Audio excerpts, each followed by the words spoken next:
Hey y'all, it's Crystal.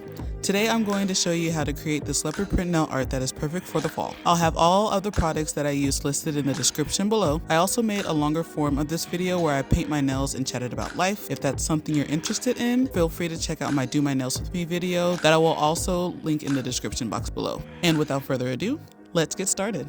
First, you're going to apply a base coat to your nails and then apply 2 coats of red polish to your ring and pointer finger nails and 2 coats of brown polish to your thumb, middle, and pinky nails.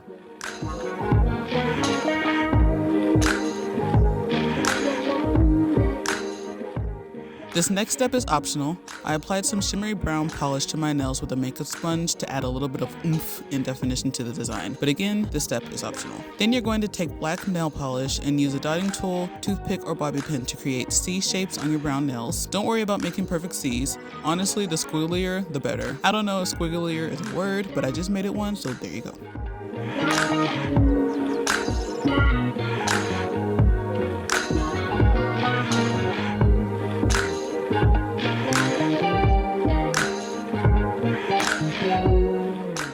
On your ring finger, you're going to add leopard print along the top of your nail like a French tip and go slightly down the nail diagonally.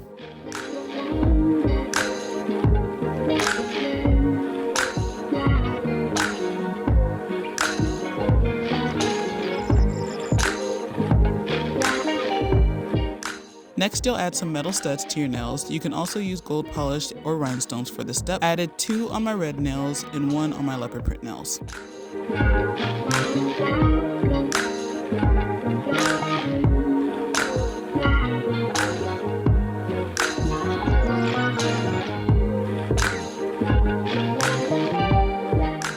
Lastly, clean up around your nails with a brush dipped in nail polish remover. Add a top coat and your design is complete. Like and comment if you enjoyed the video. Be sure to also check out my other nail art tutorials and subscribe for more. Thanks for watching, and I'll see you all in the next video. Bye!